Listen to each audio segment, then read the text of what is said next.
Hello everyone, start करते हैं control and coordination chapter के इनटेक्स्ट क्वेश्चन जो कि पेज 1 to 2 पे है। सबसे पहला क्वेश्चन है व्हाट आर प्लांट हॉर्मोन्स। तो ये प्लांट हॉर्मोन्स होते क्या हैं? Plant hormones are the organic chemical substances. जैसे कि हमने पढ़ा है कि basically these are the chemical substances which are released from the cell.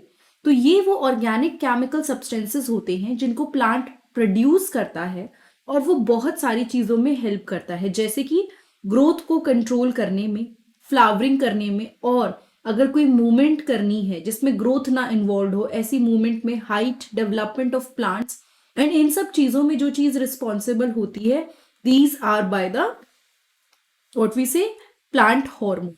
कुछ एग्जाम्पल्स हैं auxin, gibberellins and cytokinins. These are some of the examples of plant hormone जो कि प्लांट में प्रेजेंट होते हैं। ठीक है, so again these are the chemical substances जो प्रोड्यूस होते हैं प्लांट्स में, and then they help in certain functions. कुछ कुछ चीजों में हेल्प करते हैं, सेल डिवीजन में हेल्प करते हैं, बहुत सारी एक्टिविटीज होती हैं प्लांट के अंदर जिसमें वो हेल्प करते हैं। How is the movement of क्या कहते हैं sorry how is the movement of leaves of the sensitive plant different from the movement of shoot towards the light. तो जो मूवमेंट हो रही है शूट टुवर्ड द लाइट, वो कैसे अलग है उस मूवमेंट से जो कि सेंसिटिव प्लांट्स के अंदर आप देखते हो, जैसे कि touch me not. So it's a nastic movement which does not depend on the direction of stimulus applied. इसके अंदर क्या होता है ना, इस बात पे कोई फर्क नहीं पड़ता कि डायरेक्शन क्या है जहां से स्टिमुलस अप्लाई किया गया है। तो यहाँ पे आपने टच किया है तो आपका टच स्टिमुलस हुआ, बट कौन सी डायरेक्शन से किया गया है कोई फर्क नहीं पड़ता। लेकिन ये वाली जो मूवमेंट है इसमें इस बात से फर्क पड़ता है कि डायरेक्शन ऑफ स्टिमुलस क्या है, कहां से अप्लाई हुई है, क्योंकि उसके अगेंस्ट, उसी के साथ में फिर ग्रोथ होती है। ठीक है, यहाँ पे जो स्टिमुलस है वो टच है, और यहाँ पे जो स्टिमुलस है यानी कि जिसकी वजह से चेंजेस देखने को मिलेंगे वो लाइट है। It is caused by sudden loss of water from the swelling at the base of the leaf.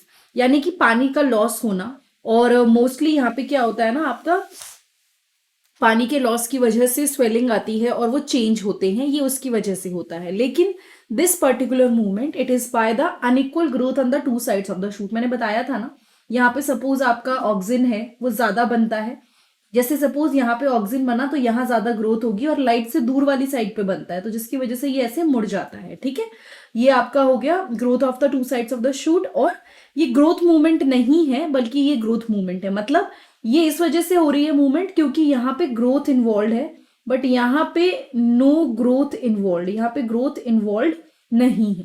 ठीक है, सो नाउ क्वेश्चन 3 पे आते हैं।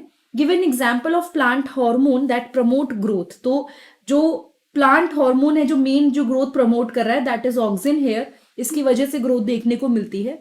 उसके बाद नेक्स्ट क्वेश्चन है how do auxins promote the growth of tendril around a support. So आपको थोड़ी देर पहले, मतलब जो अभी इसका लास्ट वाला पार्ट था उसमें मैंने आपको समझाया था कि ऑक्सिन कैसे काम करता है। तो यहाँ पे इसने बोला कि सपोज एक ट्रिप ऑफ टेंड्रिल है जो टच करती है, ठीक है, टचेज अ सपोर्ट, किसी चीज को टच करती है जो उसको सपोर्ट देने वाला है।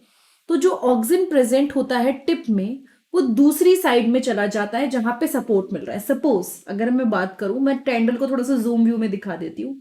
तो यहाँ पे अगर किसी चीज ने टच किया है टेंड्रिल को, तो ऑक्सिन इसके अपोजिट साइड में चला जाता है। ऑक्सिन ग्रोथ प्रमोट करता है, और यहाँ पे ज्यादा ऑक्सिन होने की वजह से यहाँ पे जो ग्रोथ है ना साइड, टेंड्रिल की साइड से, वो ज्यादा अच्छे से ग्रो करती है, फास्ट ग्रो करती है, एंड ये लॉन्ग हो जाता है। ठीक है, then the side which is in contact with the support and make the tendril twirl और अराउंड द सपोर्ट।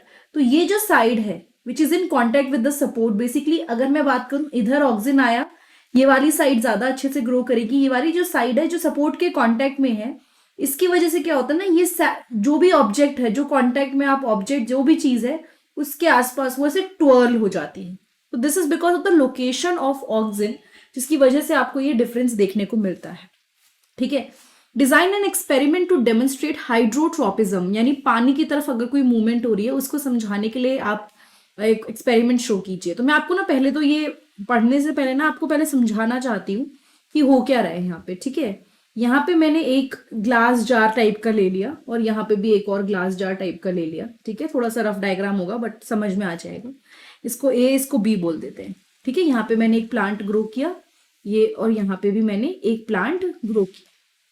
अब क्या होगा, सपोज हम बात करेंगे, यहाँ पे मैंने एक चीज और करी है। यहाँ पे मैंने जो पानी है ना वो कैसे डाला है, मैंने क्ले पॉट में पानी डाला है, this is a clay pot, और इसमें मैंने क्या कर दिया, पानी इधर की तरफ डाला, यहीं से पानी नीचे जाएगा।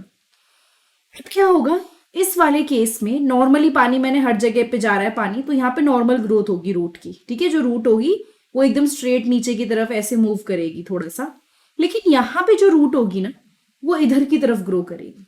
एंड द रीजन इज, यहाँ पे क्योंकि पानी सब जगह पे प्रेजेंट है, इक्वल है हर जगह पे, तो यहाँ पे नॉर्मल जो ग्रोथ होती है वही शो करेगी। लेकिन यहाँ पे पानी केवल इधर से आ रहा है, इधर पानी नहीं है, इधर पानी नहीं है, इधर नहीं है, डेफिशिएंट है, पानी इधर की तरफ प्रेजेंट है, तो ये रूट पानी लेने के लिए जहां पानी लीक हो रहा है वहां की तरफ जाएगी। And this kind of movement, जिसमें प्लांट ने पानी की वजह से अपनी मूवमेंट चेंज करी, this is called the hydrotropism.